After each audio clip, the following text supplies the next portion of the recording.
So, a phobia is this extreme and unreasonable or irrational fear of something. That something could be anything from an animal to an inanimate object to situations or activities. Having a phobia isn't just your everyday worries, stresses, or fears, though. It's not just being scared of a dark alley or being worried about flying on a plane. People with specific phobias work super hard to avoid whatever object they're afraid of, even if they know that there's actually no real danger or threat. And they might feel powerless to stop this fear and feel extreme anxiety even thinking about the object.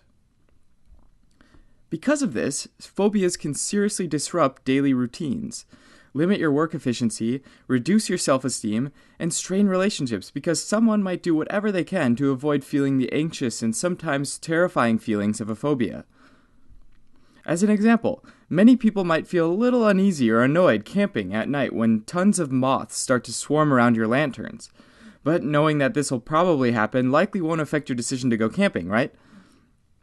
Someone with motophobia, or fear of moths, might actually avoid the camping trip altogether because they know that there's this chance of seeing a moth. This avoidance might interfere with your social life and your relationship with your friends. So obviously a fear of moths isn't the only phobia, though. It's not even in the top 10. Anyway, some of the more common phobias are things like a fear of blood, or hemophobia, as well as other fears of medical procedures, especially things like injections and needles. There can also be fears of animals, though, especially snakes, or ophidiophobia, dogs or cynophobia, and spiders or arachnophobia.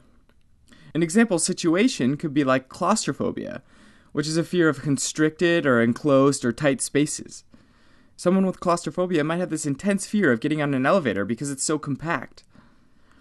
As somewhat of an opposite example, agoraphobia is a fear of going out into an open or crowded space, which can be anything from malls or markets to theaters. Oftentimes they're fearful of not being able to escape. Someone might also have a fear of heights or falling, which is acrophobia, or a fear of flying, aerophobia. And finally, you could be afraid of some natural phenomenon too, like lightning, which is called astrophobia. Now, being exposed to the feared object, or even thinking about being exposed to the feared object, might cause severe symptoms of anxiety that are much stronger than the real threat. People with phobias often catastrophize, or immediately jump to the worst-case scenario, and also overestimate the chances of that actually happening. And this might lead to physical symptoms like sweating, muscle control issues, or fast heart rates.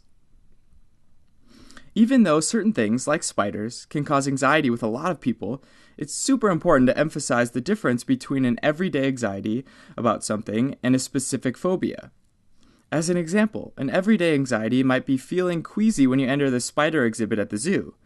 Someone with arachnophobia or fear of spiders might avoid going to the zoo altogether to avoid seeing any spiders. Another everyday anxiety might be feeling dizzy when climbing a ladder. Someone with a fear of heights might not go to their best friend's wedding just because it's on the 30th floor of a hotel. Finally, an everyday anxiety might be being scared on a plane during severe turbulence, whereas someone with aerophobia might avoid getting on the plane altogether, even if it was to go accept a promotion to their job. So if someone actually does have a phobia, and it's not just this everyday fear, what causes it? Where does this come from? Well, the answer to that is not really known. But one thing that is known is that you're more likely to have a phobia if you have a family member with a phobia. Another way someone might develop a phobia, though, is from specific bad experiences. For example, someone that suffered a severe bite by a rabid dog might develop cynophobia, or fear of dogs. Or even seeing someone else being very afraid of something could trigger a specific phobia. Those that have a phobia will likely be diagnosed by a healthcare professional that asks specific questions about your symptoms, as well as having your physical exam taken and asking about particular medications, which can all help rule out other medical conditions that might be producing the anxiety. Once the phobia is diagnosed, though, treatment can be administered. And here it's important to tailor the treatment to the specific patient, since patients respond differently to therapy, especially if other conditions are involved, like depression or drug abuse. Cognitive behavior therapy, a specific kind of psychotherapy, is particularly effective for specific phobias. First, therapists will likely try to help the patient identify mistaken beliefs and realize they're probably overestimating their fear, and talk about the realistic risks. For example, being bitten by a rabid dog is actually a pretty rare occurrence. Secondly, they'll expose the person to the feared situation. Using the same example, the therapist might have the patient get closer to a dog, which helps them learn to take acceptable risks that are relatively safe. Although the treatment regimen varies with each patient, and the time required for treatment also varies, the vast majority of people with specific phobias can be helped with professional care.